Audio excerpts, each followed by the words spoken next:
Mr. Speaker, S5 bears the name of Laken Riley, murdered by one of the 8 million illegal aliens that Joe Biden and his Democratic supporters deliberately allowed into our country over these last 4 years.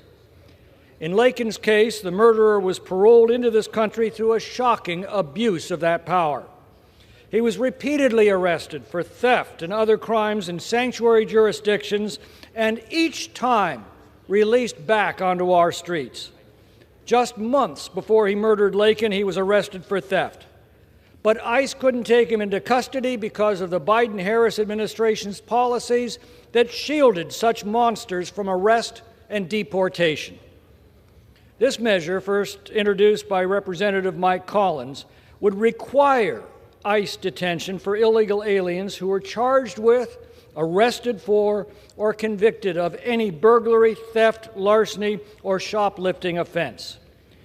Now, the Democrats have argued that, well, mere accusation of committing a crime should not be grounds for detention, and besides, shoplifting's no big deal.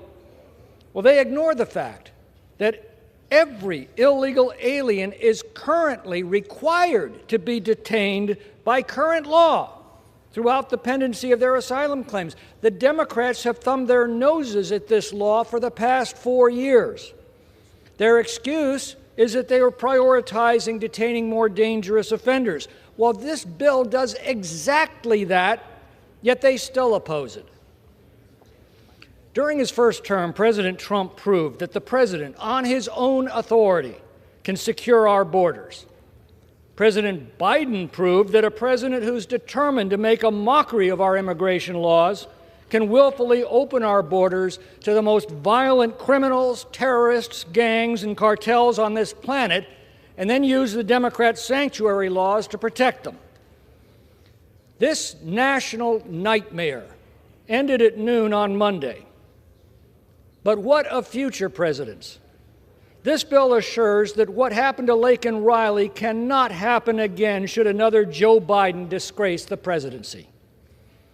Now, our Senate colleagues have added to the Laken Riley Act parts of Sarah's Law, introduced by Representative Randy Feenstra and Senator Joni Ernst, to mandate detention for illegal aliens who commit any offense that involves death or serious bodily injury. Sarah's Law was named after Sarah Root. On January 31, 2016, as Sarah drove home after celebrating her college graduation, an illegal alien who was street racing while drunk slammed into her SUV, snapping Sarah's spine and fracturing her skull. Sarah died 4 days later on February 4th. Within hours of her death, a judge set the illegal alien's bond at $50,000 because no detainer was filed despite a desperate request by local police to do so. The administration defended this dereliction of duty because, quote, the illegal alien had not been convicted of a criminal charge and therefore was not an enforcement priority.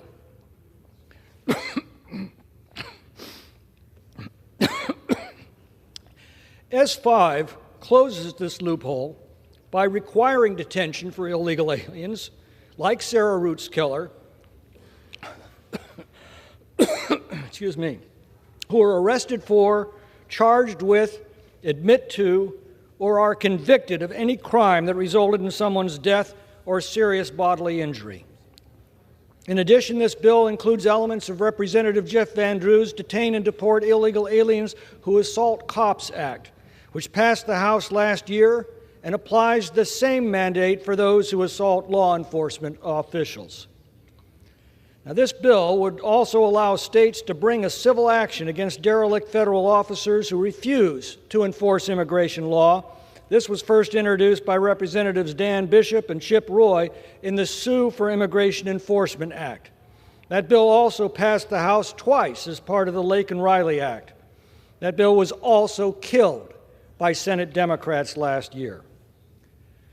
Well, whether it's sober reflection or perhaps the sobering results of the November election, a handful of Democrats in both the House and the Senate have now come over to support this law, and we welcome them. We wish them well in convincing the majority of their party that they need to change course, if not for the good of our country, then at least for the good of themselves. We'll take their support any way we can get it. I have every confidence that President Trump will end this scourge upon our nation during the next 4 years. This law, and the others that will follow it, will assure that no future president will be able to unleash upon our country what Joe Biden and his Democratic supporters did. I urge my colleagues to support it, and I reserve the balance of my time.